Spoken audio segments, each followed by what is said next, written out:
au Togo, le peuple de Dieu.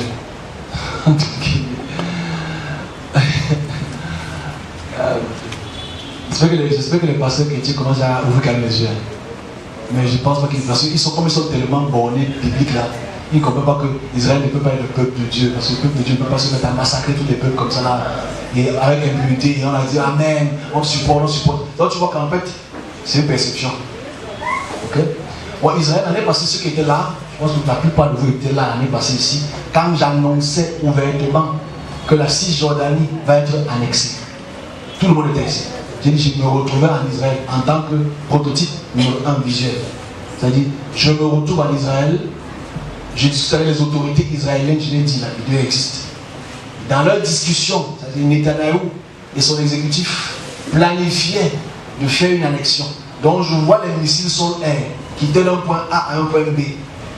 Et j'entends donc les gens de Rafah, les gens de Cisjordanie crier, on a un accès avec les bombes partout. Je l'ai dit ici, le 16 avril 2023. Ça, c'est pas une perception en fait. On est ensemble. C'est une pas une perception parce que tout le monde voit la guerre là aujourd'hui.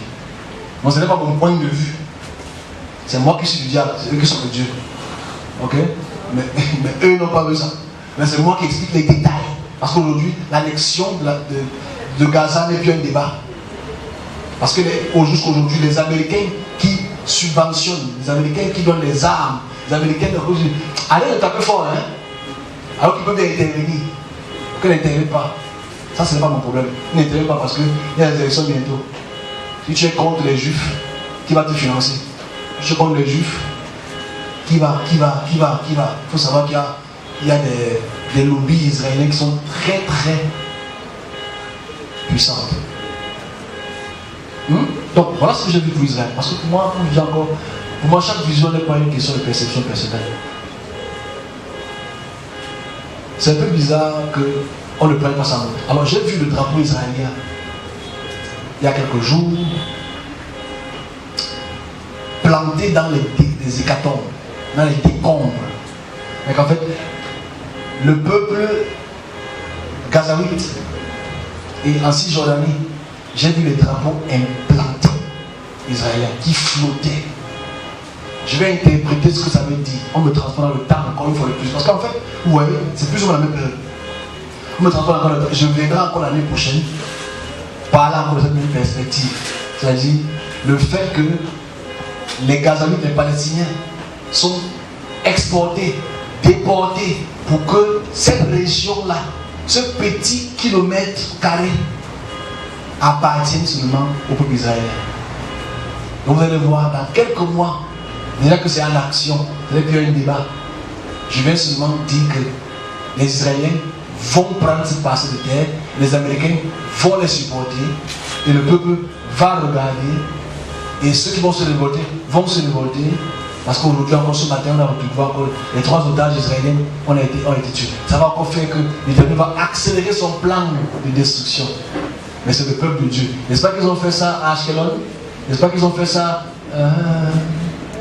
n'est-ce pas qu'ils ont détruit le peuple là, tué tout le monde, chassé tout le monde? C'est ça la parole de Dieu là. Non. Ça c'est une mode de prévention. Maintenant, est-ce que la communauté internationale va écouter cela? Est-ce que le BRICS va écouter ce que je dis?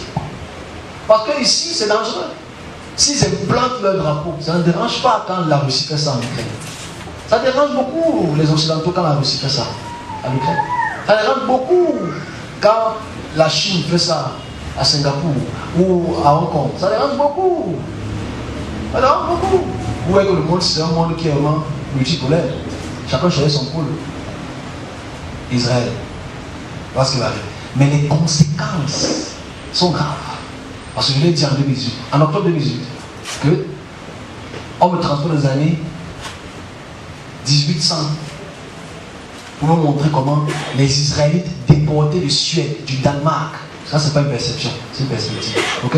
Les Israélites déportés du Danemark, de Suède, de Pologne, tous ces pays, comment ils souffraient des pogroms. Pogroms, ça veut dire les chasseurs passaient tout le business. Il était dit dans cette expression que dis-leur que ces moments vont revenir. J'espère que vous le voyez très bien. C'est-à-dire la montée entre guillemets antisémite va encore prendre une autre dimension.